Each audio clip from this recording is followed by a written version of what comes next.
Bonjour à tous et bienvenue sur cette nouvelle vidéo. Alors aujourd'hui nous allons aborder plusieurs points culturels différents. On va parler de séries, on va parler de films, de livres, de 2 livres d'ailleurs, dont le film dont on va parler, c'est un film qui est tiré d'un livre.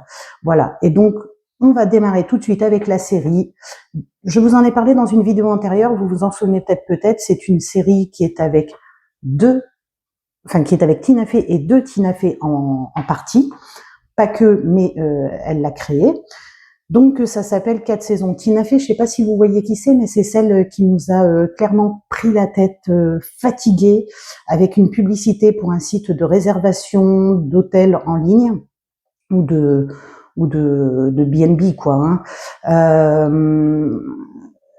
Elle nous a vraiment plus fatigués qu'une grand-tante lors d'un repas de réveillon chez mamie. Voilà. Donc, elle nous a plus saoulés qu'une bouteille de vodka, clairement. Donc c'est une série, à la base c'était un film de 1981 qui s'appelait 4 saisons, et donc moi je l'ai pas vu, mais bref, le résumé c'est que on suivait 3 couples qui se réunissaient à chaque période, enfin à chaque nouvelle saison sur un lieu de vacances. Donc là ça a été repris comme ça. La seule différence c'est que là c'est mis au goût du jour, donc on se retrouve avec un couple d'homosexuels, on se retrouve avec un couple plus traditionnel et puis un autre couple qui est apparemment sans histoire. Le couple d'homosexuels est un couple en plus métis, puisque lui, des deux est noir et l'autre est italien. Donc ce couple amène beaucoup de fraîcheur. Alors j'entends déjà, j'ai lu des commentaires comme quoi c'était wokiste et tout ça. Moi personnellement je m'en fous, ça a été mes chouchous de la série. Ils apportent vraiment une fraîcheur, et puis l'italien avec tout ce qui est, c'est un vrai italien l'acteur, donc tout ce qui peut être extravagant, il surjoue tout. À un moment ils disent son compagnon, il y a un drame et donc son compagnon parle à une autre et puis lui dit tu sais c'est une diva, et là il joue le plus beau rôle de sa vie quoi. Donc voilà, donc à chaque fois donc il y a 8 épisodes, c'est une mini-série. Les 8 épisodes sont composés, donc à chaque saison il y a 2 épisodes. Donc le premier épisode il plante le décor, il se retrouve sur un lieu de vacances différent à chaque fois. Le deuxième épisode de la saison, à chaque fois, donc à la fin du premier épisode, il y a l'élément perturbateur et ça va se résoudre dans l'épisode suivant. Donc, dès le premier épisode, on comprend qu'il y a un des couples qui ne va plus du tout, et ça va être un peu le fil rouge de cette série. Ils vont se séparer, et lui va se mettre avec une femme beaucoup plus jeune. Alors, ce que j'ai pensé de cette série, c'est une série qui se regarde tranquille, qui fait passer un bon moment. On mord pas de rire, on est attendri par moments. C'est pas complètement dingue, mais par contre, une chose qui fait que je pense l'avoir vraiment aimé, c'est que à la fin, j'étais triste que ça se termine, et comme il y a un rebondissement à la fin, j'ai grand espoir qu'ils en fassent une deuxième saison. Mais bon, comme c'est une mini-série, je peine à le croire. Mais j'espère quand même, parce que j'aurais bien aimé un peu plus, en fait. Donc voilà. Ensuite, nous allons parler vu qu'on est sur les écrans, on va parler de cinéma, et on va parler du film La Tresse. La Tresse, c'est un film adapté d'un livre de Laetitia Colombani, et réalisé par Laetitia Colombani, le film. Donc on a vraiment quand on a lu le livre, le film est très très très fidèle. Il est vraiment comme on l'aurait imaginé. Moi vraiment, il y a peu de choses de mon imaginaire, puisque j'ai lu le livre avant de voir le film, il y a peu de choses de mon imaginaire qui m'auraient laissé croire autrement que ce qui a été fait dans l'adaptation. On suit 3 femmes. Donc, attendez, je vais vous montrer quand même le livre. Non, mais maintenant je sors du cadre, c'est parfait. Je vais le dire, mais je suis nature peinture. Je déteste cette expression, je la trouve tellement naze. Mais voilà, nature peinture, c'est une expression que j'entends de plus en plus. Voilà. Donc la tresse qui est là. Voilà. Donc dans ce livre, on va suivre en Inde une femme, c'est une intouchable Smita, qui va essayer de fuir son quotidien pour que sa fille puisse aller à l'école. Ensuite, on va suivre Sarah au Canada.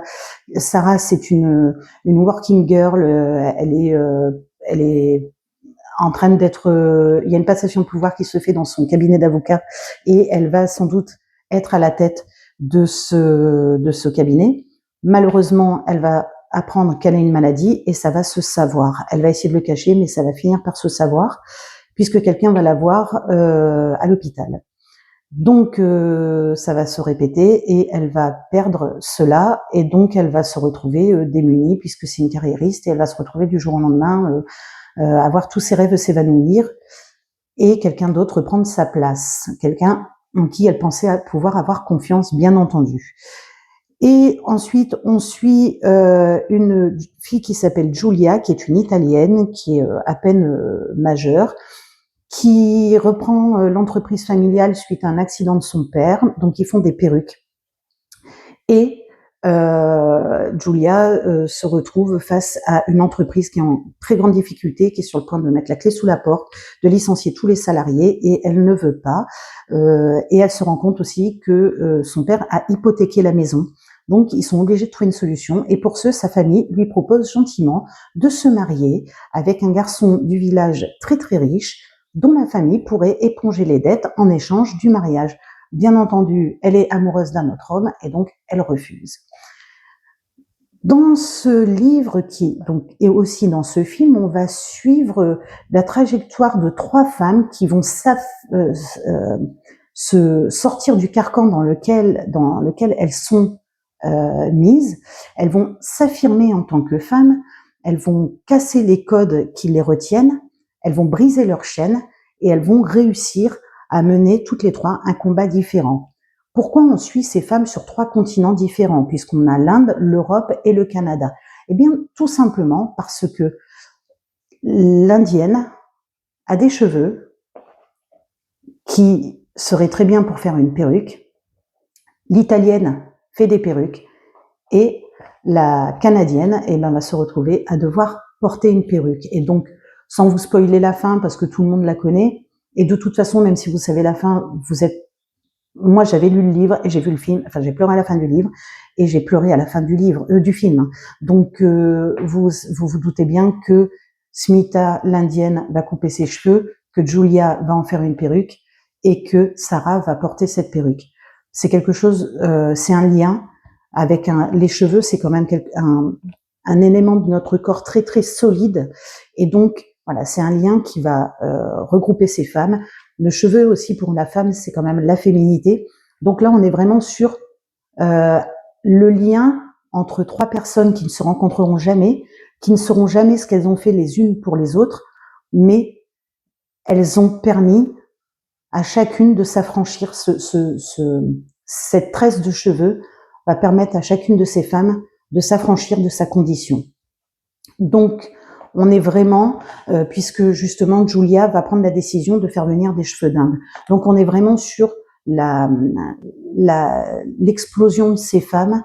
Alors moi je suis pas féministe pour dessous, mais c'est toujours ça aurait été des hommes, c'était pareil pour moi. C'est de voir des gens sortir de leurs conditions, dire non au système auquel ils étaient voués à la base et de vouloir un autre chemin, un chemin plus beau, un chemin de liberté et d'être libre de sa propre liberté et de ne pas avoir la liberté qu'on nous a imposée. Donc j'ai vraiment, adoré le livre, j'ai vraiment adoré le film. J'ai eu la chance de rencontrer Laetitia Colombani à l'issue de la projection du film. Elle m'a d'ailleurs dédicacé, vous pouvez voir mon livre, alors je suis super contente. J'en ai pris 2, mais j'ai juste demandé de dédicacer celui-ci puisque j'avais projeté le film auquel elle est venue à la fin. Donc j'ai vraiment tenu à ce qu'elle me le dédicace. Et donc c'était vraiment un moment pour moi très fort de la rencontrer. Elle m'a expliqué des trucs sur l'histoire du tournage que je vais pas dévoiler parce que ça pourrait un peu vous spoiler la fin du film ou du livre. Mais voilà, j'ai vraiment passé un super moment. C'est une super rencontre. C'est une femme extraordinaire qui a une façon de parler qui me fait, elle est passionnante, elle est drôle, elle est intelligente, elle est intéressante. C'est une merveille. Donc forcément, je vous recommande la lecture de La Tresse ou de n'importe quel livre de Laetitia Colombani.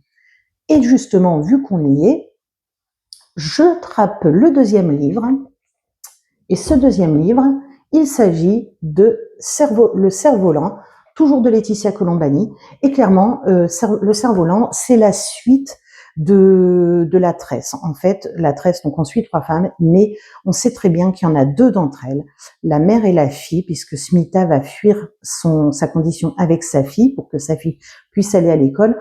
Et donc on sait très bien, enfin on ne sait pas, enfin à la fin on reste sur notre fin, on se dit, enfin, on sait très bien qu'elles n'ont pas fini leur parcours, qu'elles n'ont pas fini leur chemin, et on est très frustré de pas savoir ce qu'elles vont devenir.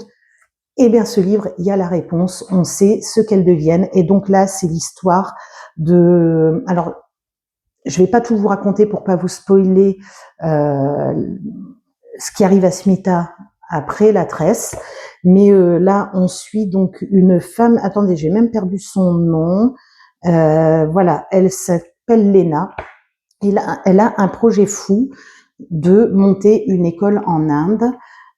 Puisqu'elle elle vit un gros chagrin et qu'elle a besoin de partir de la France et de faire quelque chose une fois qu'elle est sur le lieu où elle est, donc en Inde. Et donc, elle va se battre pour que les petites filles puissent aller à l'école. Et donc, la fille de Smita. Voilà, je ne vous en dis pas plus sur leur histoire à toutes les deux. En revanche, ce que je peux vous dire sur ce livre, c'est que il y a la condition des femmes en fait, dedans, la condition des femmes en Inde, la condition des intouchables, qui sont eux-mêmes, pour la plupart des familles qu'elles rencontrent, ils ne veulent pas sortir de cette condition parce que quelque part, c'est une zone de confort, même si c'est très inconfortable, ils sont quand même dans une zone où ils ont peur d'aller plus loin parce qu'ils savent pas, parce qu'on a peur de l'inconnu, même si on n'est pas bien là où on est, eh bien, on sait ce qu'on a. Mais après, ils savent pas ce qu'ils vont devenir. Donc, c'est très compliqué pour elles de monter cette école. Surtout, en fait, de faire venir des filles dans cette école. Et aussi, elles se rendent compte de ce que c'est que d'amener une espèce de culture différente dans un univers qui n'est pas prêt à l'accueillir. Forcément, il va se passer des choses terribles par rapport à l'école, par rapport à l'instruction et aux enfants qui y viennent. Et donc, il y a un mariage de force et elle se rend compte que elle a essayé de développer quelque chose chez une fille. Elle lui a donné les clés pour s'en sortir, mais que cette fille est quand même sous le coup sous le joug de sa famille. Enfin, on se comprend quoi. Sa famille la chapote. Et donc, oui, parfois je cherche mes mots et en plus, parfois j'en utilise qui parfois n'existent pas, parfois sont très différents de ce que j'aurais dû utiliser. Bon, on va dire que je parle couramment le français, ça tombe bien, c'est ma langue maternelle. Mais parfois, j'ai des ratés.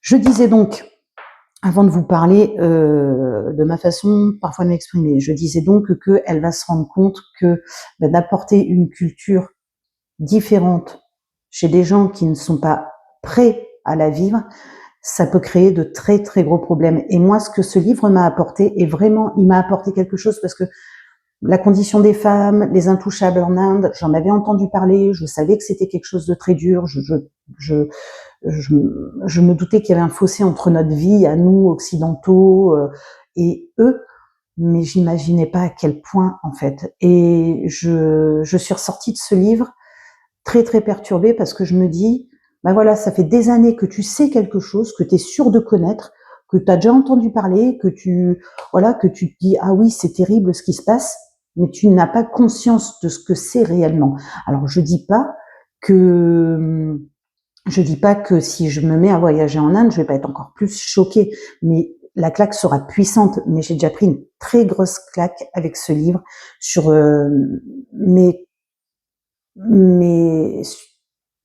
pas sur mes croyances, mais justement sur des croyances que j'avais, enfin sur les choses que je croyais savoir sur ce pays et sur ces gens, et que finalement je me rends compte à quel point c'est encore pire, et, et que parfois on croit savoir quelque chose et on croit connaître, on croit qu'on peut ressentir la chose parce qu'on le sait, mais en fait là avec ce livre j'ai vraiment ressenti un profond malaise, un profond écœurement de ce que l'humain est capable, Il y a plein d'autres livres qui me provoquent ça, mais en même temps, je suis très très contente de l'avoir lu. C'est pas un malaise qui m'a mise très mal et qui me dit j'aurais pas dû ouvrir ce livre. Je l'ai lu, je l'ai dévoré en 2 soirées.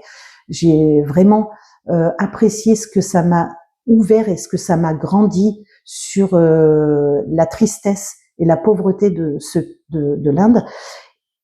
Et Laetitia Colombani n'écrit pas sans savoir, elle ne suppose pas des choses, elle va beaucoup en Inde, elle connaît les intouchables. D'ailleurs, pour tourner la tresse, ils sont vraiment allés dans un village d'intouchables. Les ustensiles utilisés sont vraiment des ustensiles d'intouchables, c'est des intouchables qui leur montraient comment on faisait. Enfin voilà, la personne qui joue, c'est une actrice, mais clairement, Laetitia Colombani, quand elle écrit Cerf-Volant et qu'elle écrit sur la condition et sur la difficulté d'amener de l'instruction à des filles et à des intouchables, mais encore plus à des filles, elle sait vraiment de quoi elle parle. Voilà. Et donc, c'est tout ce que j'avais à dire là-dessus. Si ce n'est que si vous n'avez pas lu le Cerf-Volant, enfin, vous pouvez le lire. Vous n'êtes pas obligé d'avoir lu La Tresse avant, mais ça offre quelque chose en plus de l'avoir lu. Vraiment, ça touche encore plus si on l'a lu avant, parce que on a beaucoup déjà d'empathie envers la petite fille qu'on va découvrir ou donc redécouvrir dans Cerf-Volant. C'est 4 ans plus tard, donc elle a déjà vécu, puisqu'elle dans La Tresse, elle a 6 ans, et dans le Cerf-Volant, elle en a 10, donc elle a vécu 40% de sa vie en plus. Mais on est vraiment sur une histoire formidable à découvrir, aussi pour ce qu'elle va nous apporter, que ce soit La Tresse sur le fait de sortir de son carcan, ou que ce soit le Cerf-Volant sur le fait bah oui, quand on est occidental et qu'on veut faire des bonnes actions, et parfois on se rend pas compte qu'on amène des choses chez des gens qui ne sont pas prêts à les vivre. Et ça, je trouve ça très important, et ça m'a fait prendre aussi beaucoup de recul sur tout ça. Bon, les choses sont bien faites quand même dans le livre, mais voilà, faut bien faire les choses, parce que sinon ça peut être plus déstabilisant et ça peut créer de vrais drames que si on avait voilà, je pense qu'il faut, quand on va dans un autre pays ou dans une autre culture et qu'on veut amener quelque chose parce que ça nous semble essentiel, faut vraiment qu'avant on se dise quels sont tous les paramètres qu'il faut prendre en compte, parce que il n'y a pas un paramètre qu'il faut laisser au hasard. Le moindre paramètre qui sera oublié pourra créer un drame. C'est comme tous les maillons d'une chaîne. À partir du moment où il y a un maillon qui n'est pas solide, la chaîne se brisera quoi qu'il arrive. Donc voilà, c'était un petit peu mon point culture. Je vous laisse avec ça. J'espère que vous avez passé une bonne rentrée des classes pour ceux qui vont en cours. Moi, ben non, je vais plus à l'école depuis un bon moment, mais j'ai quand même eu la rentrée des classes puisque mes 2 enfants sont rentrés en septembre. Donc l'un est rentré en CM2 et le deuxième en 4e. Donc autant vous dire que de reprendre le rythme avec les devoirs tous les soirs. La 4e, c'est beaucoup plus exigeant que la 5e. Et puis le CM2, c'est aussi une classe où on nous prépare à rentrer au collège. Donc on est dans le bain, on est à fond, on est parti pour une année. On a repris le sport, les gars, donc voilà, on court partout, il faut amener les enfants au sport, il faut les amener en classe, voilà, on réadapte les emplois du temps du couple pour pouvoir gérer au mieux le confort de nos enfants et leurs différentes activités et obligations. C'est le métier de parent qui est aussi un de mes métiers. Sur ce, je vous embrasse bien fort. Je vous souhaite de lire des livres, de voir des films en salle et de vous ouvrir au monde. Ciao!